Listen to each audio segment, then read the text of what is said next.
Hello and welcome to Potts Academy. Kind of like Khan Academy, except Mrs. Potts. Today, it'll be a pretty short lesson. Nothing super crazy. Just want to remind you of a few things that you probably haven't done for a while or maybe haven't seen before. And all we're doing today is dividing rational numbers. So if you're taking notes with me, that's what I would call it. So, first example, keeping in mind that we are using the same rules as multiplying and dividing integers, which means two negatives make a positive answer.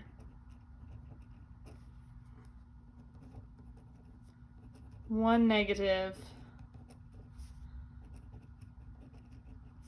makes a negative answer. So when you're looking at your two numbers, if both numbers are negative, your answer is positive. If only one number is negative, your answer is negative. Okay, so example 1. 1/2 divided by -3. So I want to remind you about how we divide with fractions.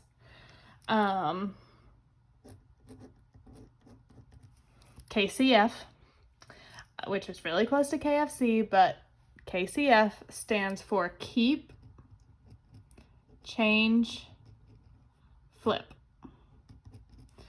So, first of all, when one of the numbers you're dividing looks like a fraction, make both numbers look like a fraction. So I'm going to put the -3/1. So I'm going to keep the 1/2 just the way it is.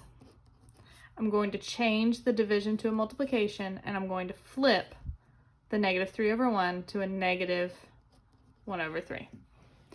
Notice I just put the negative out front. You do not have to leave it with a 3. If it helps your brain to leave it with a 3, totally fine.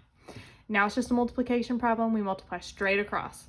So 1 times 1 is 1, 2 times 3 is 6, positive, negative. The answer is negative 1/6. Okay, so I want to give you an opportunity now. Here's the next problem. I would love for you to pause it right here and try this problem that I just gave you, 5/6 divided by 10. If you're not in a position you can do that, that's fine. But go ahead and pause it if you're going to. And now I'm going to do it for you and make sure you did it right. So I'm going to make this 10/1.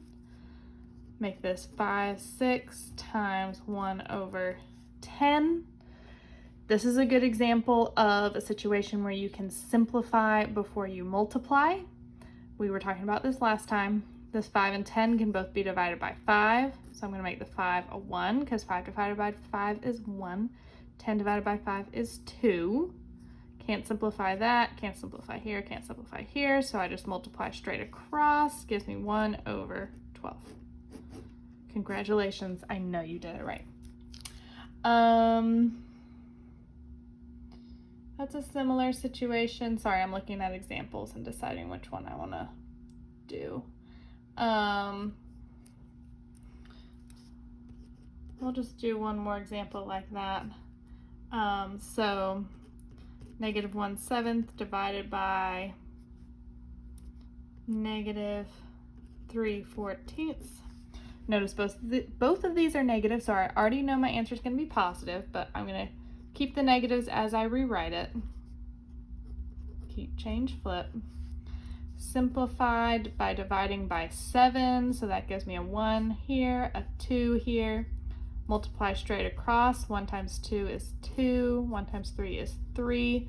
I already knew it was going to be positive, so my answer is positive 2/3. Okay. Now, everything stays the same when you go to do decimals.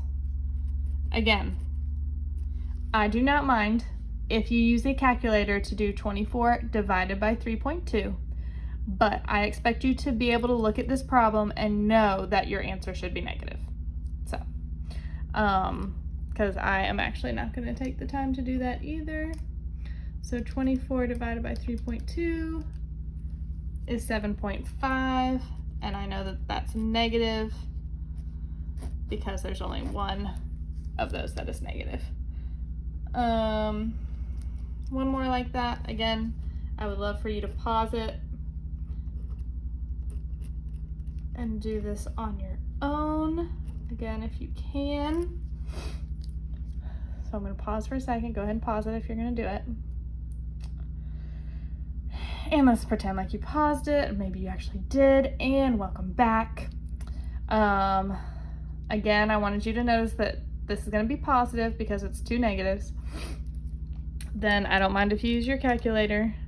Again, like we talked about, I'm not a huge stickler about decimals. I am going to be a stickler about fractions. I don't want you to use a calculator with fractions because it'll come back to haunt you if you do that. Okay, positive 0.25. I don't know why I wrote it down there. Again, it's positive because of the two negatives. Okay, let me show you one more situation or two more. Okay, here's something I want to remind you about.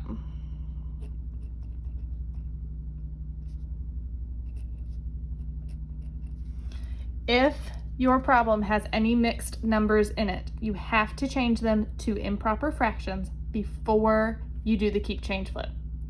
So the first thing I'm going to do, I'm going to leave the division in here. I'm going to do 2 times 1 plus 1. So 2 times 1 is 2, plus 1 is 3. This becomes negative 3/2 divided by, notice I'm not keep changing flipping it. 3 times 3 is 9, plus 1 is 10. 10 over 3. Now that I have them as improper fractions, I'm going to do keep change flip, which is annoying because now those 3's aren't pretty and I can't simplify them anymore, and I can't actually simplify anything, so I'm going to go straight across. 3 times 3 is 9, 2 times 10 is 20, a negative times a positive would give me a negative. So my final answer is negative 9 over 20. So that's just a reminder that if you see a mixed number, make it an improper fraction before you do anything else. Two more. Just two different types of problems that I want to show you. Don't know if you've seen a problem like this. This is called a complex fraction, where you have a fraction on top and a fraction on the bottom. All you need to know to do this problem is that the big bar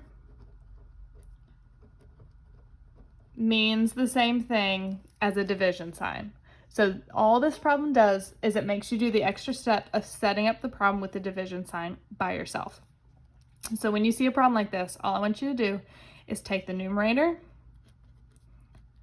give me the division sign, turn the big bar into a division sign, and the denominator goes second.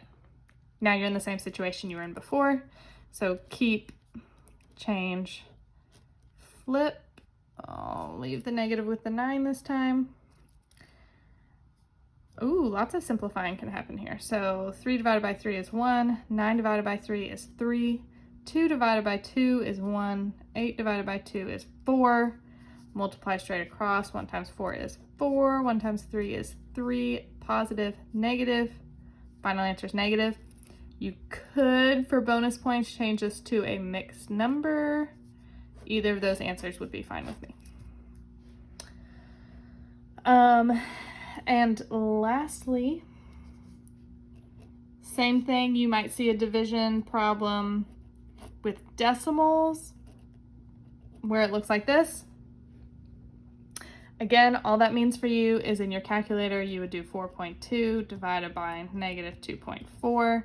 I already know my answer is going to be negative. I just need to know what 4.2 divided by 2.4 is 1.75, and I already knew it was negative. So my final answer is negative 1.75. Okay, so again, main things. 2 negatives make a positive, 1 negative gives me a negative answer. Keep, change, flip if we're looking at fractions. If it looks really complicated like this, where you have a fraction on top and a fraction in the denominator, all that means is to rewrite it numerator divided by denominator. Same thing if it's decimals. Keep, change, flip is your friend. Now I just want to show you what some word problems would look like with division. And then we'll be done. Okay, so again, I would love if you paused this and tried each of these problems on your own. If you have a lot of trouble with it, then you can just quit and unpause it and watch me do them. But I would love it if you would just think through these on your own, pause this video and think through them on your own before you watch my explanation. Okay, so welcome back. Here's how I think through these problems. So how many quarter-pound packets, that's 1/4 pound packets, of plant food can a garden shop make out of 8 pounds of the plant food? Now, there is a logical way that you could think through this, because each 1 pound has 4 quarter pounds in them.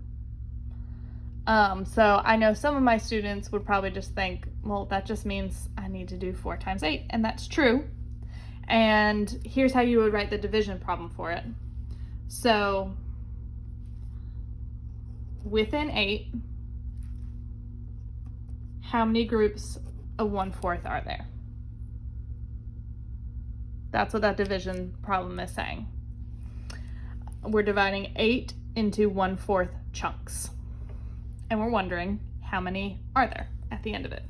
So again, this would be a keep, change, flip. I'm gonna make 8 look like a fraction too. These are just both positive, so 8 times 4 is 32 over 1, which is 32 packets. Again, I am cool if you thought about it logically, although the directions do say write a division problem. But I'm a little looser on that because I like when students just use logic and aren't put into a box of division. Okay, next. The assembly of a machine takes 3/4 of an hour. There are 12 steps in the assembly process. What is the average time for each step? So this one's a little bit tricky, but I want you to notice that they're wondering how much time it is for each of the steps. So what we're actually dividing here is the time, which is 3/4 of an hour. So I want to divide up that 3/4 into 12 different pieces, and I want to know how much time each of those pieces is. So again, I'm going to do keep, change, flip. Did I do that right? Yes, I did. Okay, I can simplify here by 3. So 3 divided by 3 is 1. 12 divided by 3 is 4. Multiply straight across gives me 1 over 16. So that is 1 over 16. 1/16 of an hour per step, which I'm kind of curious how much time that is. 60 divided by 16. Little or almost 4 minutes per step, if you're curious. They're not asking us that, but okay. Last one. A 35-meter length of cable is cut into pieces that measure 1.25 meters each. Into how many pieces is the cable cut?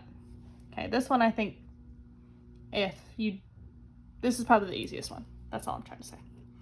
So we're taking 35, we're dividing it into pieces of 1.25. Again, I'm fine if you use the calculator on this one. The first 2 you should not have. And I get 28, and that's pieces. Cool. All right, so that's all I need you to do today, or that's all I wanted to show you today. I am going to send you this video, obviously, and then I'm going to also email you with the homework that goes along with this lesson. So thank you very much for watching Potts Academy. I hope you enjoyed the show. We'll see you next Monday, maybe. Have a great week.